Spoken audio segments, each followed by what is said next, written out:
How's it going, everybody? We're back with part 6 of our outfit series, and just in case you haven't seen our previous part or haven't been caught up on the rest of the parts of our series that have been posted up to this point, you can go on ahead and check out our YouTube page. All the parts will be posted there, and also to follow our Twitter at Verdict Squad Now for news and for future content updates, and also to follow our Instagram page at Verdict Squad Now for behind the scenes content and additional new ideas for some of the products that we have featured on our channel, for other potential new ideas that we have in the future.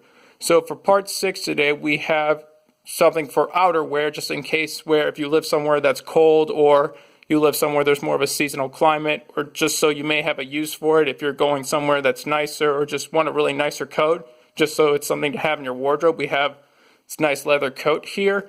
Bought this about several years ago, and I actually still able to use it just because when buying a leather coat for me personally, I just make sure that I find a leather coat that's a really good quality. The inner lining is comfortable to wear and it keeps me warmer. And then the leather, the way it's stitched or put together, it's fairly durable just because it makes it a lot easier for it to hold up against wear and tear, and then you're able to use it for several years. And for some leather jackets, depending on some of the brands, some of them could be at least a few $100s, if not closer to $1,000. This one wasn't really one of the more expensive upscale brands that I was looking at, but overall I'm pretty happy with how long this has lasted. But for something like this where I'm able to use it on a regular basis, especially it's a nice coat for somewhere I have to go that's a more formal occasion, I definitely get my money's worth for this. And other things that I look for in a leather coat, whether you buy faux leather or use real leather, just to see if it's not too thick or not too heavy. If it's too thin, it may not be as durable, depending on the brand and just what materials they're made out of. If it's not faux leather, just something to think about when trying to decide if a leather jacket is something that you could go with, or whatever is your preference for leather. And just some of the other more expensive brands, it's just depending on if you want to spend the money or not, and really just to look for, is it something you're going to use on a regular basis? Is it worth the money? That all depends on how much you're going to get, how much use you're going to get out of it.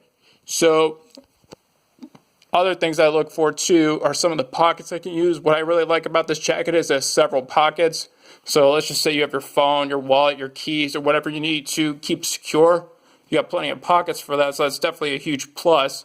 So I don't feel like I have to carry everything else around, whether it's in my pants or something else. So overall, this is a pretty good value I get out of this jacket, especially considering that it looks fairly brand new since the day I got it. So that's definitely something that I was really impressed with, and I wasn't expecting this type of leather jacket to last as long as it did. So go ahead and give us your own personal verdict down below, depending on how much are you willing to spend on a leather jacket. What's the minimum price that you think that is probably necessary to spend on a leather jacket, assuming that you're trying to go for something that you believe would be good quality? Do you think that if it's a low price, is it too cheap and you don't think it would be that good? Some of the brands that you might think are good quality but not worth the money, but just go ahead, give us your verdict down below.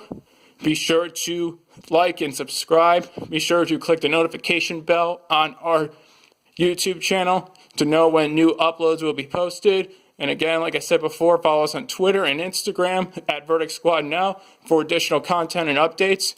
And as for the rest of the series, we're going to have at least one more part, and you're going to hear it here first. We decided that it's going to be involved with grooming products. Now, maybe that should have been our first part, but just so before anything for clothes or whatever you decide to wear, whatever outfit you're wearing, especially here, just to make sure that you're grooming yourself, that also that's in check, and to make sure that you look the best that you can. So we'll be back with at least one more part for our series, and that should be up in the next few days or so. So be sure to be on the lookout for that. And I look forward to seeing you guys for part 7 of our outfit series. Thanks a lot for watching, and I'll see you guys soon. Take care.